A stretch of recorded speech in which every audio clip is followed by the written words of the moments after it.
Hello, everyone. My name is Eduardo Carrillo. Thank you so much for joining me in this presentation titled How Do Gender and Family Dynamics Shape Juvenile Delinquency? In this presentation, I will be discussing my research question related to the theme, which is how does child maltreatment influence pathways into delinquency for boys versus girls? But before I do that, let me discuss the background and importance of this topic. Juvenile delinquency is defined as participation in any form of illegal activity by a minor, which is anyone under the age of 18. Juvenile delinquency has always been a very crucial issue here in the US and continues to be one even today. Also, the field of juvenile delinquency has been an important area of study since the turn of the 20th century.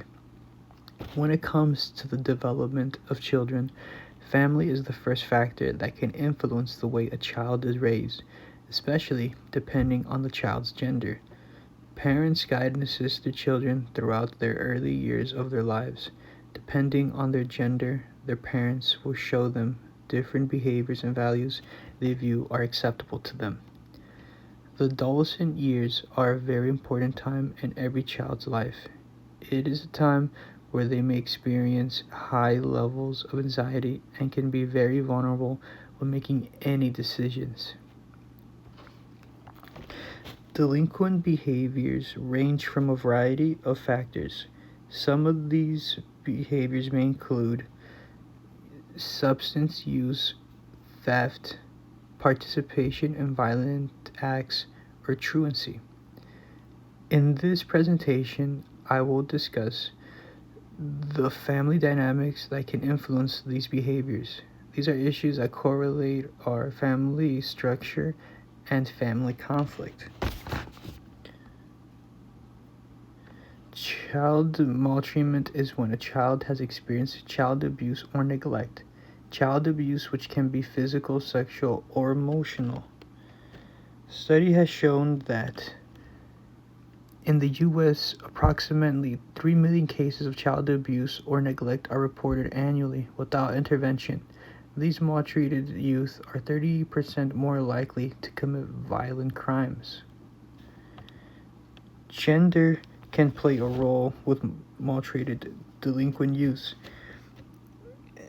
on how they respond to trauma and peer pressure. For instance, for these girls, when it comes to trauma, they are more likely to experience sexual abuse and relational trauma. This may lead them to internalizing behaviors, for example, anxiety, depression, and self-harm. Whereas for boys, these youths are more likely to experience physical abuse or neglect, which usually leads to externalizing behaviors such as aggression and substance use. Now, when it comes to peer pressure, girls are more sensitive and fear rejection, so they are more easily influenced by their friends and whoever they may be dating. They do this to avoid any form of conflict or abandonment. As for boys, they may respond to peer pressure through pathways that are seen more of toughness status. They are more likely to participate in risk-taking delinquent acts.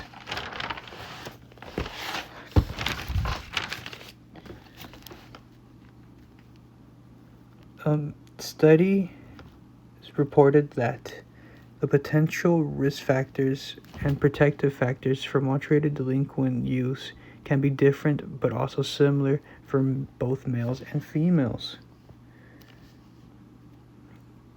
Risk factors for both genders are mental health issues, substance abuse, running away from home, school disengagement, and low socioeconomic status. The risk factors for girls are more tied to sexual abuse and internalizing symptoms such as PTSD, anxiety, depression. Whereas for boys, they are the The risk factors for them are more physical and externalizing behaviors, such as aggression. Risk fact risk protective factors for both genders are participation in structured activities, positive engagement in school, and strong attachment to non-abusive adults. For girls, their protective factors are programs that help them address issues they may be experiencing, such as relationships, trauma, and self-worth. Whereas for boys, their protective factors are structured activities such as sports and programs that help them reduce aggression and violent physical influence by their peers.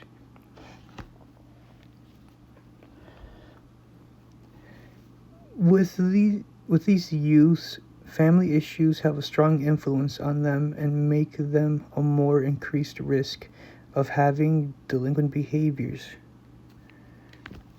These issues are family breakup, which is when a family which is when in a family parents get separated, divorce, or there is a death with either parents or both, or a parent is incarcerated.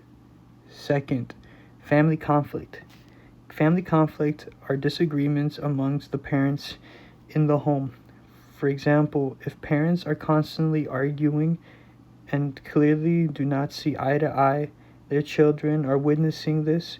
They are seeing that they are living in a home where parents that are unhappy with each other. Third, family competence. This factor focuses on how parents are able to apply their communication and parenting skills on their children correctly to support their children, or if they are not meeting their goals with these skills, which is to protect and prevent any form of delinquency among their children. Lastly, the last family issue is family deviance, which is defined as a range of family dynamics that are not positive, such as poor supervision or lack of emotional support. These factors may increase the likelihood of delinquency. Now, child maltreatment, which is physical, sexual, or emotional abuse and neglect, play significant in the development of pathway to delinquency. For instance, exposure to risk environments. Maltreated children are more likely to live in environments where risk factors such as communities with high crime rates and poverty.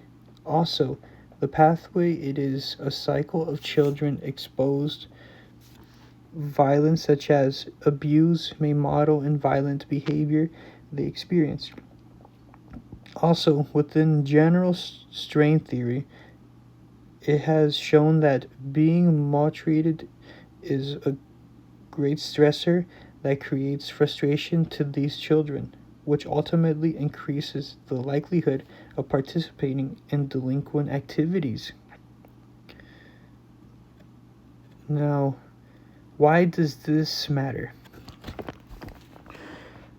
By providing families access to early interventions programs that can assist in reducing and eliminating delinquent behaviors. These programs can help parents better their supervision and parenting skills with their children. These programs offer counseling, mentoring, and drug treatment for these youths. These programs have demonstrated positive results. In conclusion, the way people parent and raise their children plays a strong role in the development of children and the prevention of future delinquency. The more positive the home environment is for children can potentially lower the likelihood of delinquent behaviors occurring throughout their adolescent years. With programs, they are not only supporting families, but making sure that these youths are safe, making positive choices that will better their future.